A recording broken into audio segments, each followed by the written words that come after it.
Amanhã é o Dia Mundial de Doenças Raras. A lista é enorme. Entre elas está uma de nome difícil. Ela pode vir na infância. Trata-se de uma deficiência em algumas enzimas do nosso corpo, prejudicando o desenvolvimento das células. E por causa disso, alguns órgãos, como o fígado, incham. Você vai conhecer agora crianças que sofrem desse tipo raro de distúrbio. Todos os dias é uma luta, como a de Luiz Henrique, de 24 anos.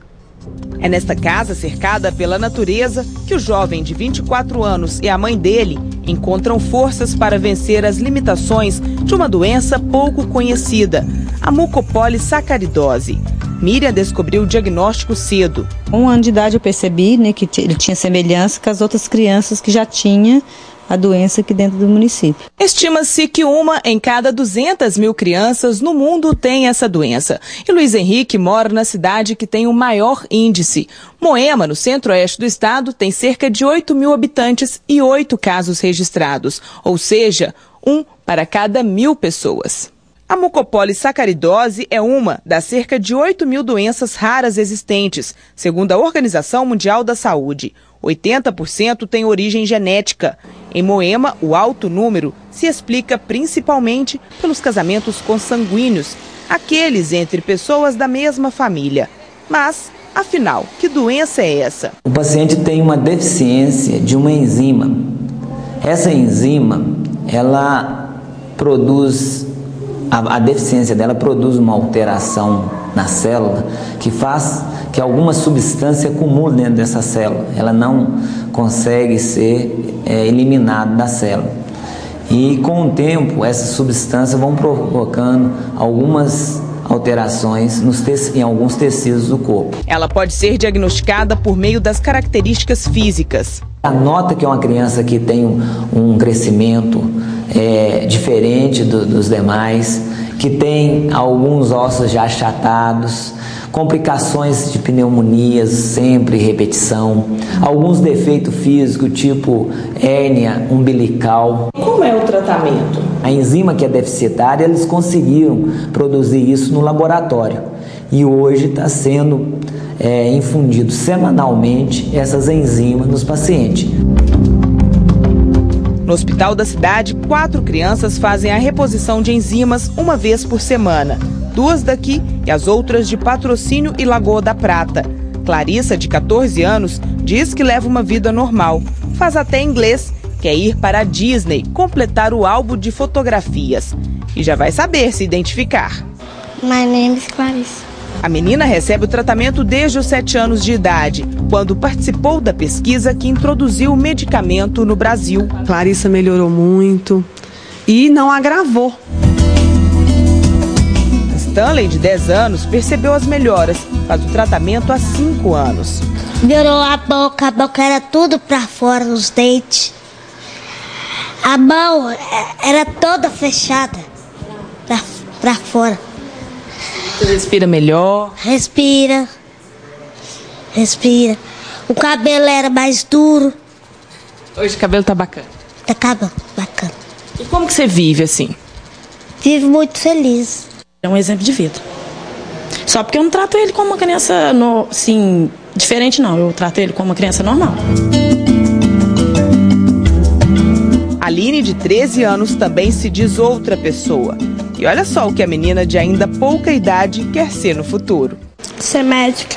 Eu gosto de brincar de médica. Gosto de cuidar dos outros.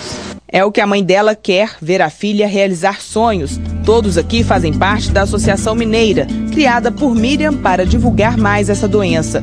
Segundo ela, são cerca de 40 cadastrados em Minas, mas suspeita de que seja o dobro de casos, já que é pouco conhecida. A gente conseguir, através da divulgação da doença, achar onde estão os pacientes que ainda não têm tratamento e não têm um acompanhamento com equipes multidisciplinar para estar atendendo os pacientes de outros municípios. E descobrir o diagnóstico quanto antes é mesmo muito importante. A pessoa pode levar uma vida assim, feliz como a de Stanley. Ainda segundo a Miriam, hoje as famílias conseguem o medicamento com a ajuda da Justiça. No nosso portal megaminas.com você tem o telefone das associações que ficam em Moema.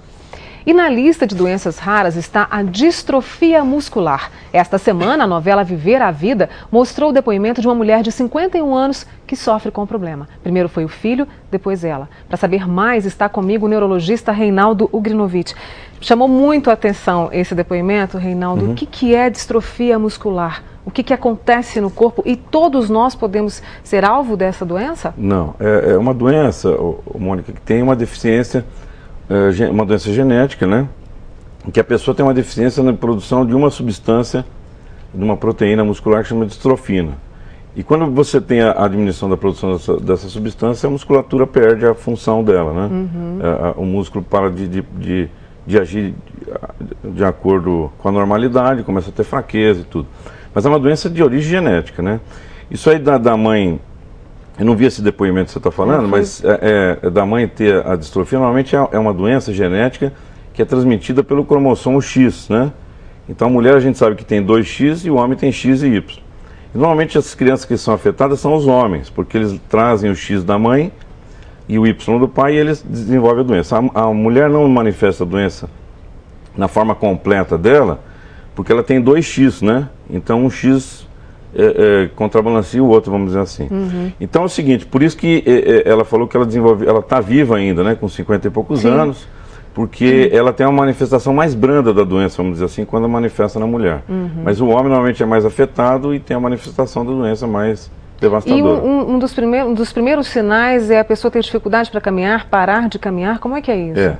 Primeiro sinal, a doença manifesta normalmente 3, 5 anos de idade, a mais comum, né? Sim. Que a gente fala de distrofia muscular de Duchenne, que foi o médico francês lá que descreveu. A manifestação inicial principal é uma dificuldade na marcha, né? Que começa na marcha. E depois tem outros, a fraqueza vai se espalhando no corpo todo. Uma característica dessas crianças interessante é que elas têm uma dificuldade para a marcha, tem um sinal característico quando elas se deitam no solo para se levantar, elas fazem uma manobra típica dessa, que é a manobra de um médico que descreveu também, para se levantar, tem uma maneira como eles fazem para se levantar. E uma característica clínica bem evidente é que a panturrilha deles aumenta, né? Por infiltração gordurosa, fibrosa, da degeneração muscular. Então a panturrilha fica muito grossa. Entendi. Né? E no caso, o tratamento? Quando se descobre, quando ela vem, qual o tratamento? Como é que fica a qualidade de vida dessas pessoas? Mônica, a qualidade de vida ela é ruim porque vai afetando toda a musculatura, né? Então, a gente sabe que a partir de 15, 16 anos, a maioria das crianças estão na cadeira de roda, ou estão com comprometimento muito grande. E o principal problema que vai acontecendo ao longo do tempo é a dificuldade respiratória, né? Porque elas vão tendo dificuldade para respirar. Tratamento definitivo não tem, né? Você faz paliativo, tem algumas medicações, por exemplo, hoje o que se usa na distrofia muscular, que pelo menos tenta, vamos dizer assim, abrandar um pouco a progressão da doença, é o uso de corticoide, né? Que em medicina, quando a gente não sabe, a gente acaba usando sempre corticoide, mas o corticoide tem uma ação de diminuir um pouco a progressão da doença, né? Então, justamente para isso aí que você falou, não é uma cura, mas melhora um pouco a qualidade de vida. E o futuro, né, vamos dizer assim, do tratamento seria a questão da célula-tronco, manipulação genética, porque é uma doença genética, se sabe inclusive aonde é o gene que tem defeito, né, tudo isso se sabe, mas não tem como tratar definitivamente. A esperança seria aí a célula-tronco, então, célula-tronco, futuramente? Porque o ideal seria você conseguir colocar uma célula-tronco na musculatura, né, ou no corpo, que produziria a distrofina, que é a enzima que está faltando. Né? Então esse é o futuro, né? É muito difícil a gente pensar ainda no tratamento hoje definitivo disso, mas tem que acreditar nessa esperança, né, doutor Reinaldo? A perspectiva de futuro é esse. Mas o tratamento, assim, a gente tem tratamento paliativo, dá qualidade de vida, sabe? Não é a pessoa falar, não tem o que fazer e pronto. E fica ali isolado em casa, que aliás não é o recomendado, Você vê uma matéria aí, né, dessas crianças que têm polisacaridose, como elas vivem praticamente normal. Então, a Clarissa vai para Disney, né? Outra quer ser médica, exatamente. Então tem que ser isso mesmo. E o apoio da família que é importante, né, doutor Reinaldo? O objetivo de médico é esse, a gente tem que dar suporte e conforto, né? Com certeza. Eu conversei com o neurologista Reinaldo Ugrinovich. Obrigada pelas informações sobre a distrofia muscular.